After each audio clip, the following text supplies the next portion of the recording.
Et Perron faisait partie des 4 personnes à abattre en priorité en France. Donc, ils sont missionnés pour abattre les gens. C'est pas des tueurs à gages parce qu'ils tuent pas physiquement, mais...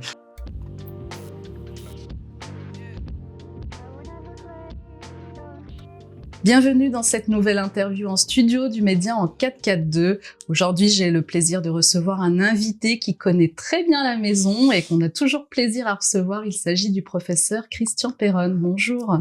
Bonjour, et je suis ravi d'être de nouveau avec vous aujourd'hui.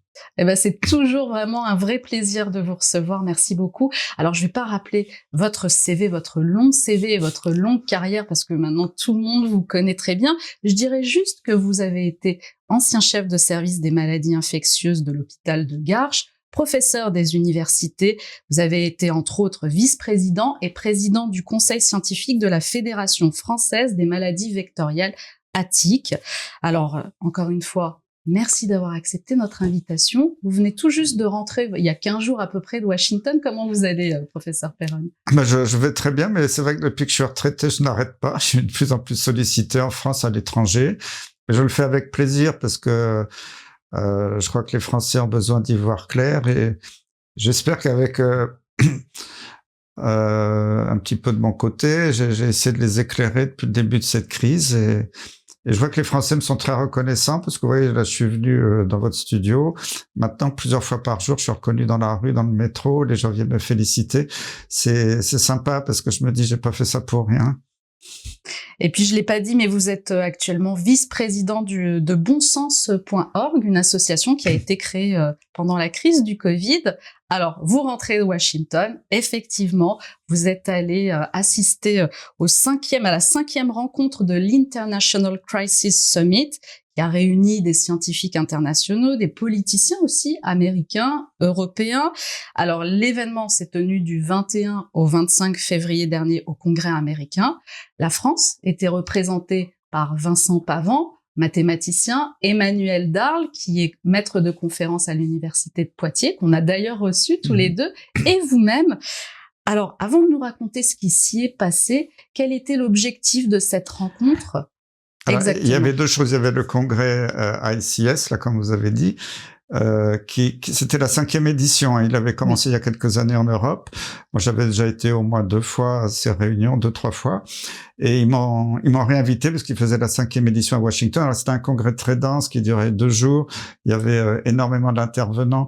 Il y avait des médecins, des chercheurs, il y avait des politiciens, il y avait des témoignages de camionneurs canadiens qui avaient vraiment subi des choses horribles de la part du gouvernement canadien. Il y avait même des représentants des anciens militaires, des représentants de la police, mais qui témoignaient en disant qu'ils étaient écœurés par ce qu'ils voyaient dans leur pays. Puis c'était de beaucoup de pays au monde. Hein.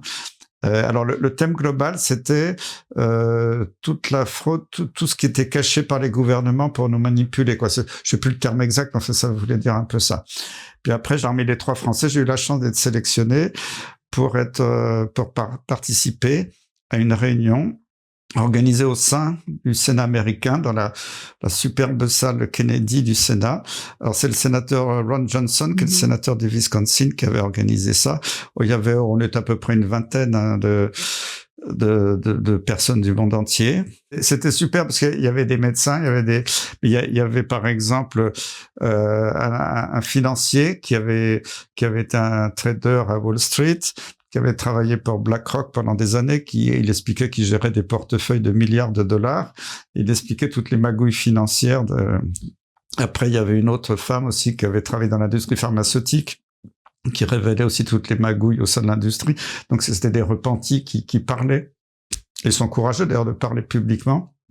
À ma gauche, il y avait un Australien, professeur à l'université de Sydney, qui expliquait toutes les techniques de manipulation de la pensée qui étaient utilisées par les politiciens, par les médias, pour nous laver le cerveau, nous manipuler, et tout ça avec des exemples très précis. Donc, c'est vrai que ça, depuis 4 ans, on a l'impression de vivre un cauchemar, d'être complètement manipulé de partout avec des fausses informations, toujours validées par les fact-checkers. Les fact-checkers sont des gens qui sont payés pour désinformer. C'est ça qui est terrible. Et qui souvent, d'ailleurs, n'ont pas la compétence pour ni journalistique, ni scientifique. Hein, bon. Voilà, ça c'est quelques exemples. Il y avait Philippe Kruse, qui est un avocat suisse-allemand. Maintenant, je le connais bien, on est devenus amis, mais qui se bat contre le traité de l'OMS. C'est grâce à vous si nous continuons notre combat. Seuls vos dons et vos abonnements depuis cette rentrée sont notre unique soutien. Alors merci à tous et merci de votre fidélité. En tout cas, la corruption, ça a été le thème de cette table ronde à laquelle vous avez participé avec le sénateur américain Ron Johnson. Qu'est-ce qu'il en est ressorti finalement? Est-ce que c'était un état des lieux que vous avez fait? Est-ce que vous avez essayé de réfléchir à des solutions? Vous l'avez dit, il faudrait que les populations soient alertées de ces techniques de manipulation, de corruption. Qu'est-ce qu'il en est ressorti? Alors déjà, là, on n'avait pas toutes les solutions, mais déjà le fait que ces vidéos, alors c'était en anglais, alors moi je parle bien anglais, ça allait, mais beaucoup de Français qui ont regardé un petit peu, ils étaient un peu perdus parce qu'il y a des Français qui maîtrisent pas l'anglais très bien. Heureusement, il y a eu quelques extraits, quelquefois traduits, sous-titrés, mais il n'y en a pas eu beaucoup, mais l'anglais est très parlé dans le monde. Le sénateur l'autre jour nous envoyait un petit message de remerciement en disant c'était fantastique, il y a eu des millions de vues dans le monde de cette table ronde au Sénat. Mais alors, ce qui m'avait fait rire, parce que sur les réseaux sociaux, quand je revenais de Washington, il y avait des gars sur Internet qui « Mais non, Perron raconte n'importe quoi, on a regardé sur le programme du Sénat, il n'y a jamais eu de réunion, c'est des fake news. » Parce que là, ils sont comme ça, hein, parce que le fait que tout ça sorte...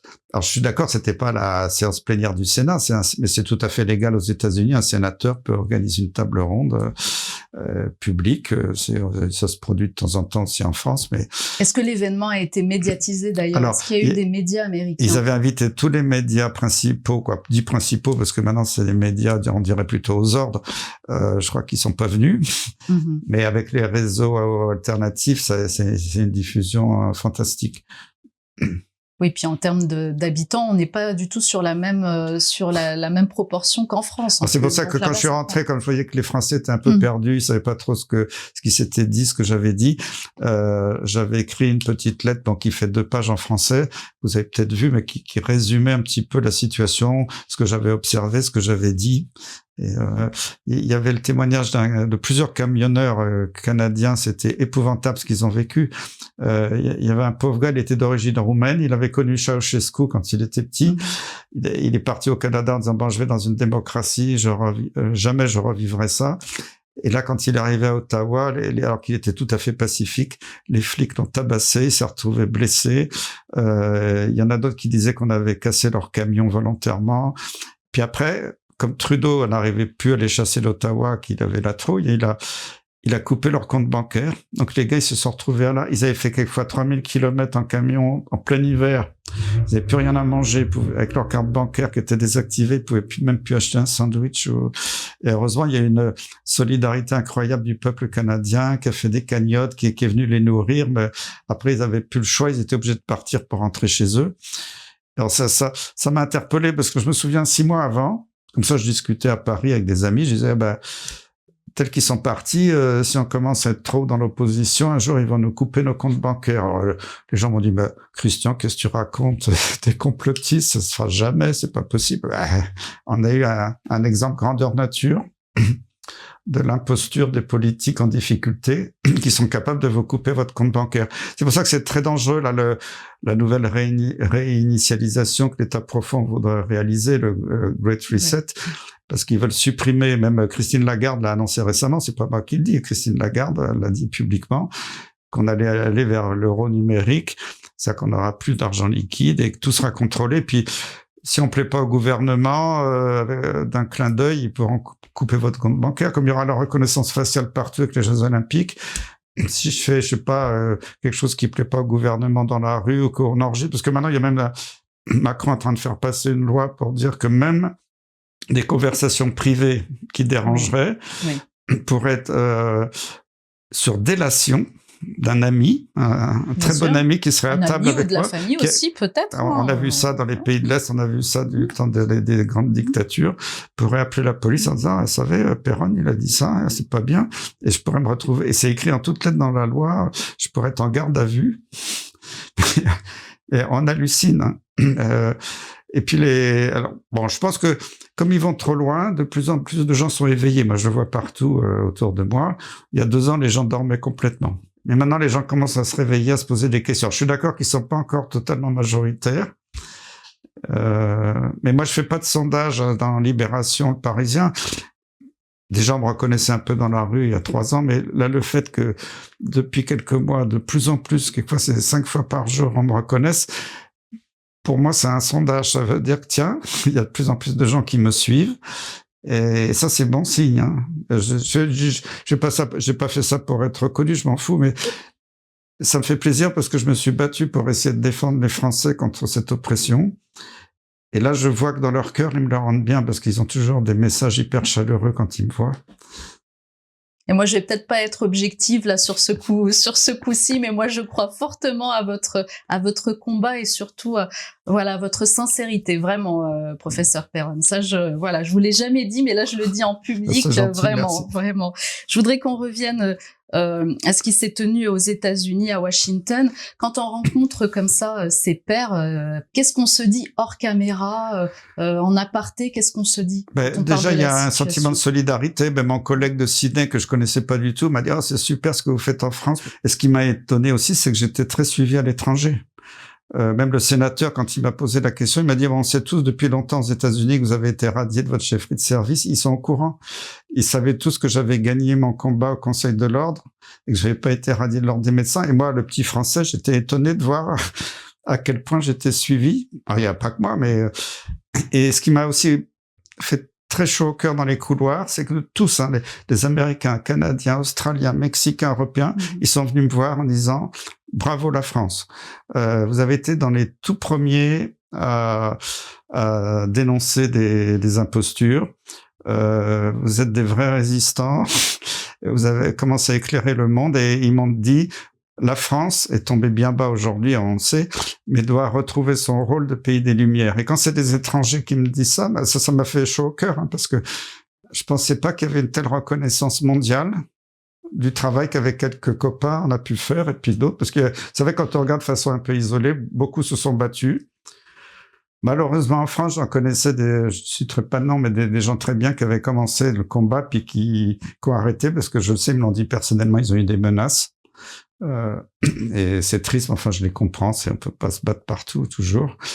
Moi, de toute façon, les menaces, je pas vraiment des menaces directes, à part d'être radié de ma chefferie de service, que je rendais spontanément, de toute façon, 3 mois après, c'était plus un coup de pub mais bon, le Conseil de l'Ordre, ça a fait flop. En fait, leurs menaces, je m'en moque complètement. Parce que je sais que c'est eux qui ont peur aujourd'hui, c'est pas moi. Moi, j'ai pas peur, hein. Tout ce que j'ai dit, si vous regardez tout ce que j'ai dit depuis le début, j'ai commencé à ouvrir ma petite bouche en mars 2020. J'ai jamais changé de discours. Alors, quelquefois, il y en a qui ont dit un coup dans un sens, un coup dans l'autre, qui ont retourné leur veste.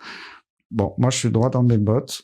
Ça leur plaît pas, je m'en fous. Mais je leur dis, je continuerai. Quand on voit dans une démocratie, normalement, c'est la démocratie, il y a le pouvoir exécutif, le gouvernement, il y a le pouvoir législatif, c'est le Parlement. Bon, on voit que le gouvernement s'essuie les pieds dessus. Ils sont tous aux ordres. Il y a le 49.3 s'ils embêtent trop pour les court-circuiter. Et normalement, il y a le pouvoir judiciaire. Et là, malheureusement, on voit que la justice est souvent aux ordres. Et ça, c'est pas normal. C'est plus une démocratie. Et puis, même si c'est pas dans les 3 piliers officiels de la République, il y a un contre-pouvoir important qui a toujours existé, qui était les médias. Et maintenant, les médias de grand chemin, comme je les appelle maintenant, ils sont aux ordres. Et donc, il n'y a plus de contre-pouvoir. Et le seul contre-pouvoir, c'est vous, c'est nous. C'est pour ça ils ont payé des gens qu'on appelle les fact-checkers pour nous démolir régulièrement.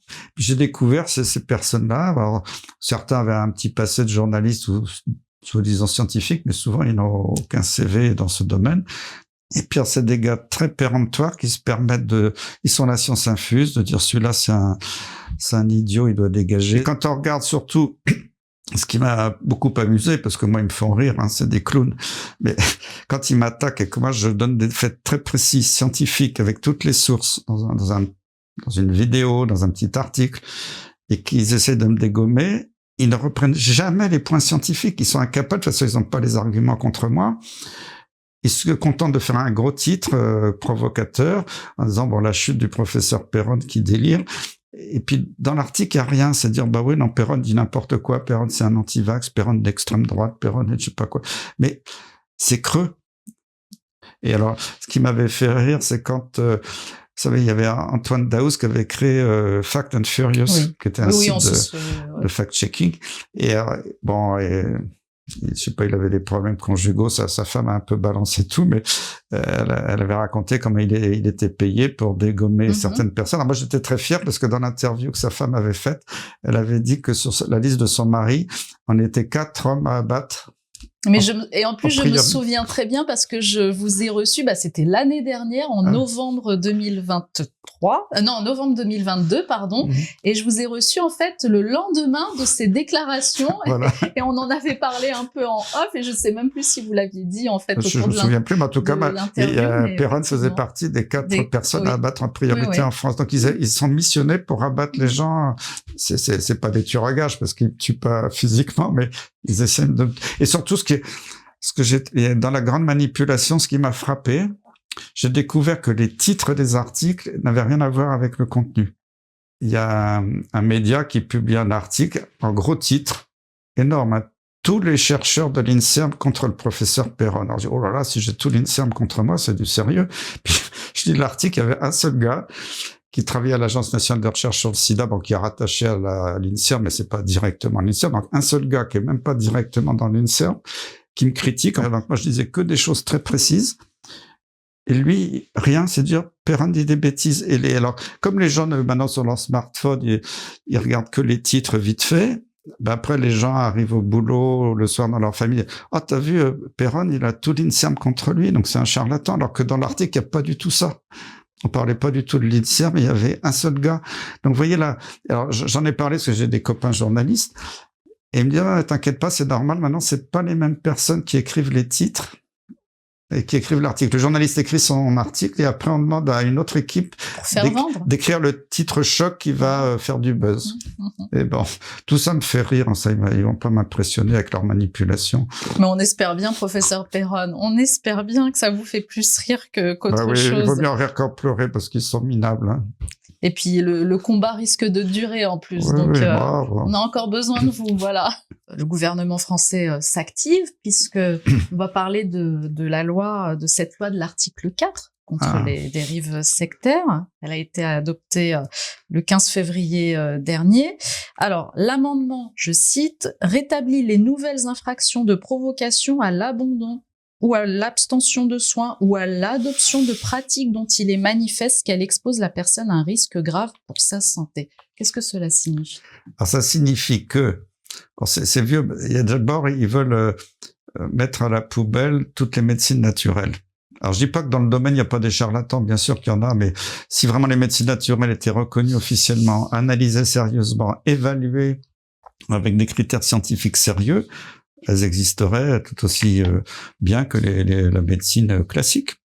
Je suis pas du tout contre. Moi, j'ai vu des merveilles obtenues avec l'acupuncture, avec l'hypnose, avec les plantes, la phytothérapie. Ça marche. Il y a aucun doute. Après, on va me dire, ouais, ça marche, mais ça n'a pas été prouvé. Ça n'a pas été prouvé parce que financer une étude clinique de qualité, ça peut être 2 millions d'euros et que, comme il n'y a plus de financement public pour la recherche ou très peu, l'industrie pharmaceutique, comme ils peuvent pas breveter une plante, ils sont pas fous.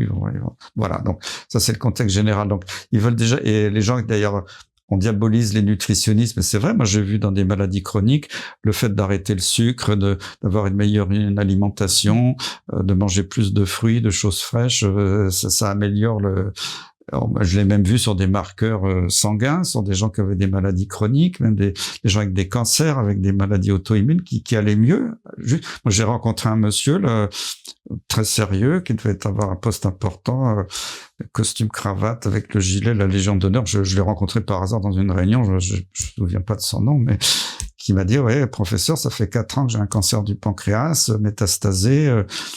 J'étais foutu, mais j'ai lu un livre sur le cancer, j'ai vu que le sucre, il a arrêté tout le sucre. Il m'a dit, écoutez, moi, ça fait 4 ans, j'ai repris 15 kilos, Mon cancer est encore là, mais il a diminué de 3/4. J'ai presque plus de métastases, j'ai pas fait de chimio et je vais très bien. Donc, ces témoignages-là, c'est des choses vraies. Alors ça embête beaucoup l'industrie parce que si on commence à guérir en améliorant son alimentation, puis ça dérange le lobby du sucre. Le sucre est le plus gros, le sucre raffiné, pas les fruits, hein.